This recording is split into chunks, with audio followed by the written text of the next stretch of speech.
Welcome to another deep dive here on My Mind MashUps. Great to be diving in. Today we're venturing into some really fascinating, maybe even slightly unsettling territory. Yeah. What do we got? The illusion of control. We'll be looking at how psychological research and the constant media buzz around us suggests maybe we're not quite as in charge as we feel. Ah, right. That feeling that you're steering the ship. Exactly. But maybe the currents are stronger than we think. Oh, okay. So we've got, some classic psych studies, philosophy, media's role. Yep, all of that. Groundbreaking experiments, challenging free will, some deep thoughts on the unconscious mind, and how just being immersed in media shapes us. And the mission today, as always, Is to sift through it all, pull out those key insights, those aha moments for you, without getting totally bogged down, give you a clear sense of what's really going on. sounds good. Let's get into it. Where do we start? Psychology. Let's kick off with the Libet Experiment. That was, the 80s? Benjamin Libet. Right, Libet. So he was monitoring brain activity, yeah, while people made simple voluntary movements, like flicking their wrist whenever they felt like it. And the big finding was? He found this thing called the readiness potential, basically a spike in brain activity. And the kicker, it happened about half a second before the person was consciously aware of deciding to move. Whoa, hold on. Half a second before? Yeah, 500 milliseconds roughly. So the brain seemed to be getting ready to act before the conscious, I'm going to move now, thought kicked in. That feels backwards. So the implication is our brain starts the action and our conscious decision comes later, like a commentary. That's the really provocative idea, yeah. And it set up, huge debates. Philosophers, lawyers, scientists, everyone jumped in. It suggests maybe that conscious feeling of I chose to do that isn't the actual starting point. It really messes with your idea of free will. But didn't Libet himself have a sort of escape hatch? Something about stopping the action? Yeah, he did, yeah. He called it free won't. His idea was, okay, maybe the urge to act starts unconsciously, but we might still have a conscious window, like a fraction of a second, to veto it, to say, nope, not doing that. Okay, so maybe not free will to start, but free won't to stop. Yeah. A conscious veto power. Exactly. That's how he tried to reconcile it. Still debated, of course, but it adds another layer. Fascinating stuff.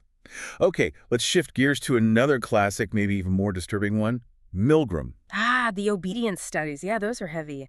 1961, Stanley Milgram at Yale. He wanted to see how far people would go obeying authority, right? Right. Even if it meant hurting someone. Pretty much. He set it up so participants thought they were giving electric shocks to another person, a learner, for getting answers wrong, increasing voltage. But the learner was just an actor faking the pain. The participants didn't know that? Correct. And the results were just shocking, frankly. 65%, nearly two-thirds, kept going all the way up to the maximum 450 volts.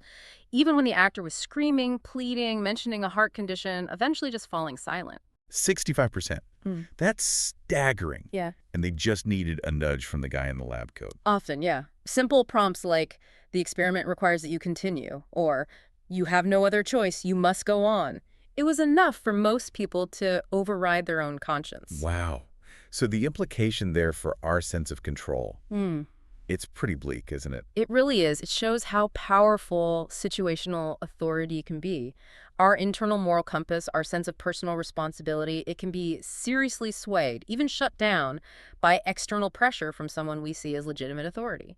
Makes you wonder what you'd do in that situation. Okay. Okay, one more from the Psych Lab files. Ash, conformity, right? Shalom and Ash, yep. 1950s. This one was about social pressure, how the group influences what we perceive. The line experiment. That's the one. Simple task. Look at a line, then pick the matching line out of 3 options. Really obvious. But the participant was in a room with others actors again, who all deliberately chose the wrong line. And people just went along with it, even when they could clearly see the right answer. A surprising number did. On the critical trials where the actors gave the wrong answer, about 32% of the participants conformed. They gave the wrong answer too. Why? Did they suddenly doubt their own eyes? Not always. Many later said they knew the group was wrong, but they didn't want to stand out, didn't want to cause friction or look foolish. They conformed to avoid social discomfort. So the pressure to belong can literally change what we say we see. It absolutely can. It shows how social forces can override even basic objective perception. It's another crack in that feeling of solid, independent control. Okay, so psychology paints this picture of us being quite susceptible. Let's bring in philosophy. How have thinkers tackled this idea that maybe our conscious self isn't fully in charge? Well, this isn't a new idea, really. Think about Freud. Sigmund Freud. He famously said, the ego is not master in its own house. Meaning, Meaning that a huge chunk of what drives us, repressed memories, instincts, desires, operates beneath the surface, in the unconscious. We're not even aware of it, but it's pulling the strings. so our conscious mind is just the tip of the iceberg, and the real action is happening underwater. That was Freud's view, yeah. And more recently, you have researchers like Daniel Wegner. His book, The Illusion of Conscious Will, argues pretty strongly that our feeling of consciously willing our actions might itself be an illusion. An illusion. Like the feeling of deciding comes after the brain has already started the action, similar to Libet. Kind of, yeah. Wegner suggests that the conscious experience of I did that isn't necessarily the cause of the action. It might be more like a post hoc interpretation our brain generates. He calls it a useful fiction. A useful fiction. Wow. So we feel like we're driving, but maybe we're just passengers watching the steering wheel turn and thinking we're doing it. That's a decent analogy for Wegner's perspective. The feeling of agency helps us make sense of ourselves and our actions, but it might not reflect the actual causal chain. Actions might just happen to us in a way, even as we feel we're initiating them. Man, okay. This is getting deep. What about Daniel Kahneman? His work on thinking fast and slow, System 1 and System 2. Does that fit in here? Absolutely. Kahneman's work is crucial. He talks about System 1, thinking it's fast, automatic, intuitive, runs the show most of the time. It uses mental shortcuts, heuristics. The gut feelings. Exactly. But the key thing Kahneman points out is that System 1 is, and this is his phrase, radically insensitive to both the quality and the quantity of the information it gets. It just jumps to conclusions. Based on whatever's easily available, even if it's flawed info. Precisely. And System 2, the slower, analytical, effortful thinking, well, it's lazy. It often just endorses System 1's judgment without really checking the work.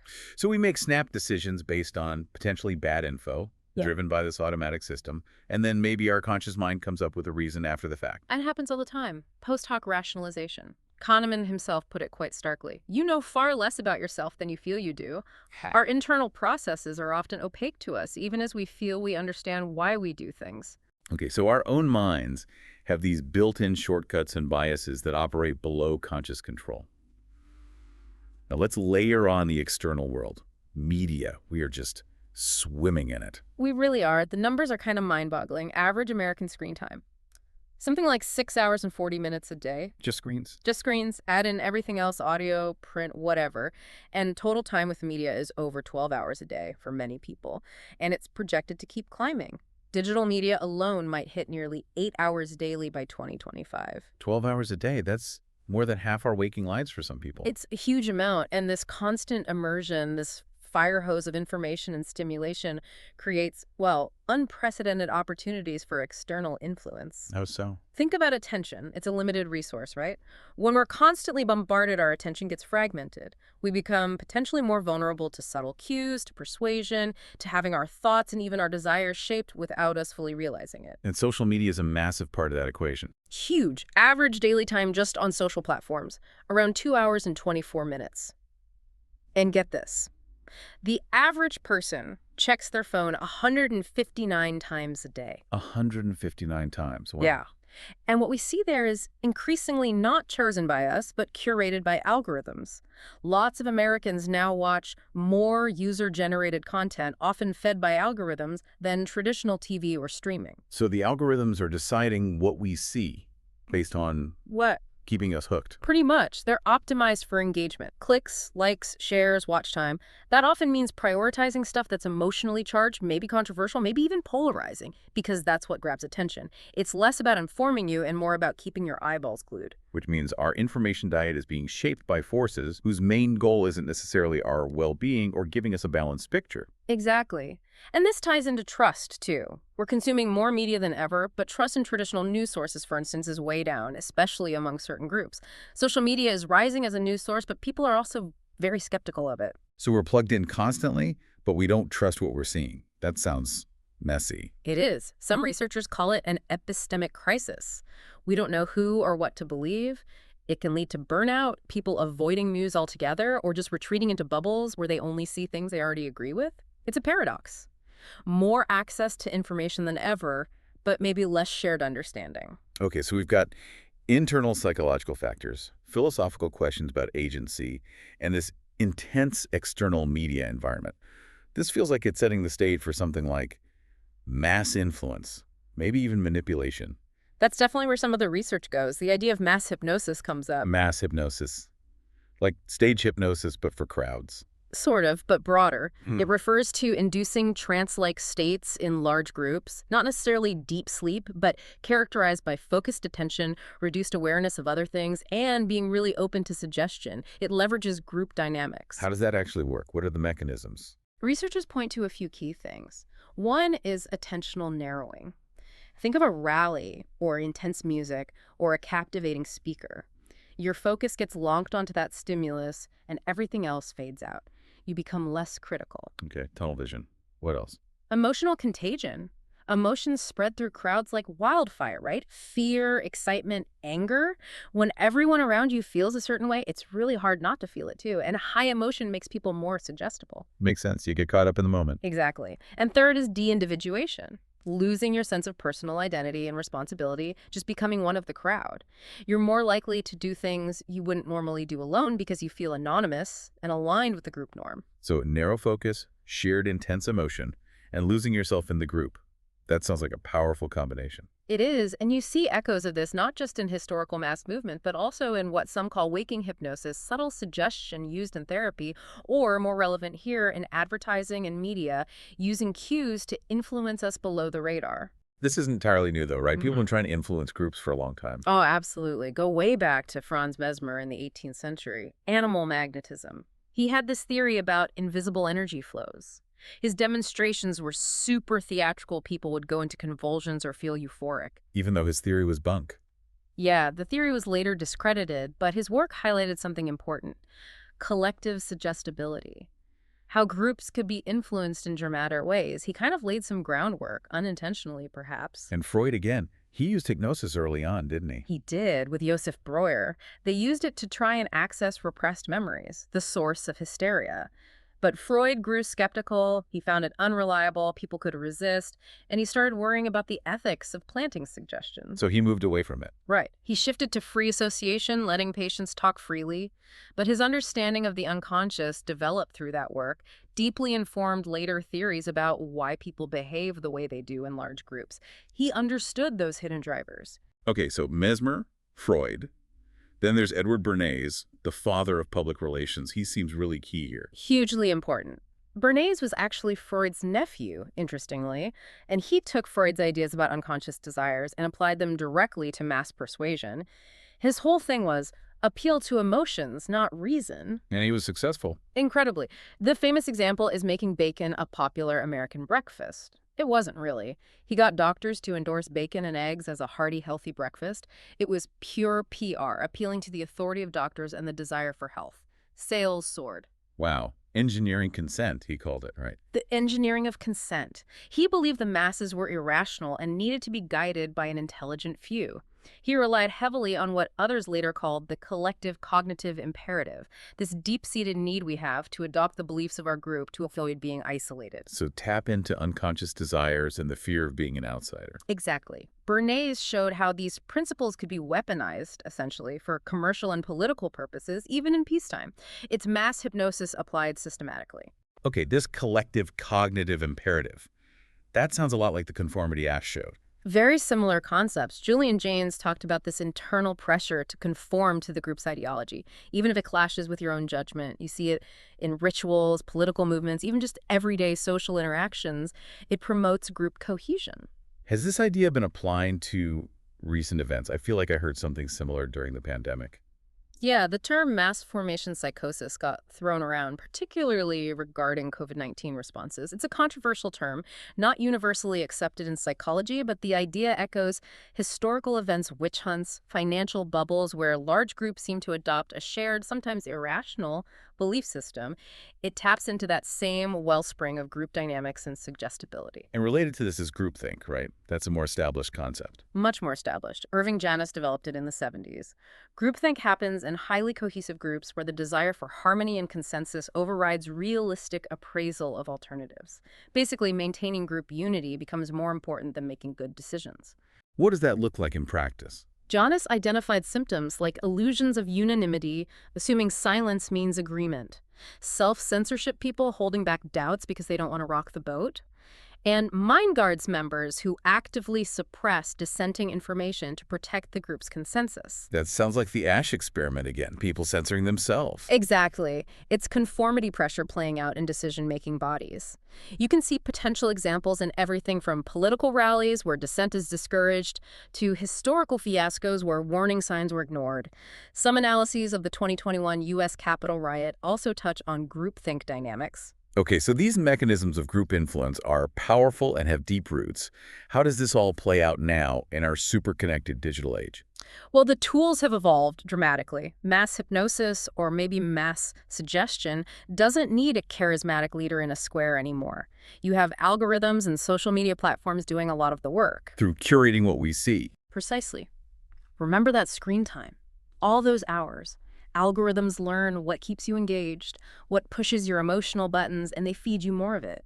This creates echo chambers and filter bubbles. Where you only see stuff that confirms your existing views. Right.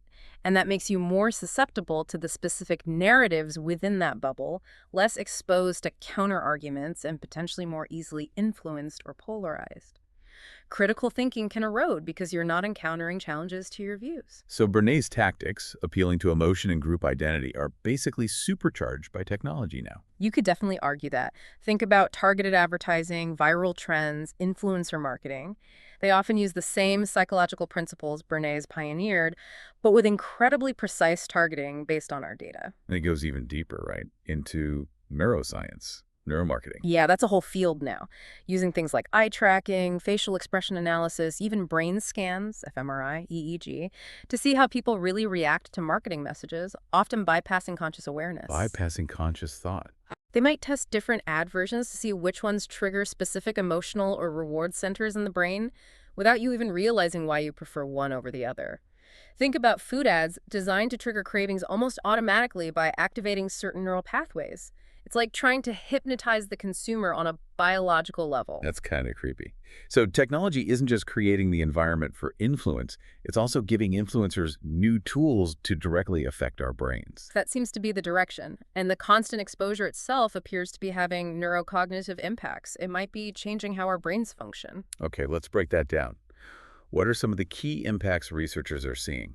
Attention spans, for one, feels like mine is shot. You're not alone in feeling that. Research suggests heavy media multitasking, scrolling your phone while watching TV, while maybe checking email, is linked to reduced working memory capacity and difficulty filtering out irrelevant information. So our brains get worse at focusing. Potentially. Some fMRI studies have found reduced gray matter volume in a brain region crucial for attention control, the anterior cingulate cortex, in heavy multitaskers.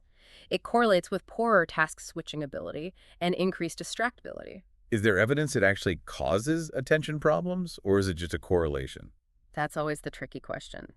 But longitudinal studies, like following toddlers over time, have linked early screen exposure to later difficulties with focused attention. There's also the opportunity cost argument. Time spent on screens is time not spent on activities that build focus, like reading or playing intricate games. And platforms like TikTok, they seem designed to hook our attention in short bursts. They absolutely are. TikTok uses variable ratio reinforcement schedules, unpredictable rewards, like finding a great video after scrolling past a few mediocre ones. It's the same principle that makes slot machines addictive. It trains you to keep checking. Studies have even shown pupil diameter changes, suggesting reduced attentional effort when watching TikTok compared to more demanding tasks. Wow. Okay, so attention is one thing. What about dopamine, the reward chemical? Big one. Social media likes, shares, positive comments, they trigger dopamine release in the brain's reward circuit, particularly the ventral striatum. A little hand of pleasure. Like drugs or gambling. Similar neural pathways, yeah. And AI-curated content, the stuff algorithms feed us, seems to be even better at triggering this dopamine release, according to some meta-analyses. Video games, especially certain types, can cause significant dopamine surges, too. And the long-term effect of constantly chasing these little dopamine hits. Well, studies on chronic gamers show changes like hypertrophy, basically, enlargement of that ventral striatum. Correlated effects can include impaired risk-reward decision-making, a stronger preference for immediate gratification over long-term goals, and even loss-chasing behavior, similar to gambling addiction. So it's potentially rewiring our reward system to crave instant, easy hits. What about emotions? Does all this screen time affect emotional regulation? Evidence suggests it might, especially in kids. There's research showing a kind of bidirectional cycle in preschoolers. More screen time linked to more tantrums, and parents using screens to calm tantrums, which might hinder kids from learning to self-soothe. Using the screen as a quick fix instead of teaching coping skills. Exactly. And in adults, fMRI studies have linked weaker connections in brain networks involved in emotional control, like the frontoparietal network, with stronger negative feelings after using social media. So, attention, dopamine, emotions, Yeah. anything else. How does this link back to suggestibility? Can media exposure make us more suggestible? This is really interesting. There's the phenomenon of brainwave entrainment. Fast-paced audiovisual stimuli like flickery video clips or certain types of music can actually cause your brainwaves to synchronize with the rhythm of the stimulus. Like hypnotizing lights. Kind of. EEG studies show that exposure to certain frequencies, like a 10 hertz flicker, can increase activity in visual processing areas, occipital cortex, but also correlate with heightened suggestibility and reduced critical analysis afterward.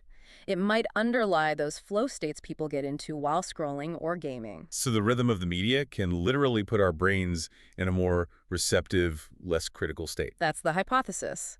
And then you have mirror neurons. Our brains have systems, particularly in the inferior parietal lobe, that activate both when we perform an action and when we watch someone else perform it. So we mentally simulate what we see. Yes. Social media is full of faces, emotions, actions, close-ups, strong emotional displays, people eating delicious food. These can activate our mirror neuron system, leading to emotional contagion, feeling what they feel, and behavioral priming, making us want to do what they do, like order that food. Man, it feels like a perfect storm.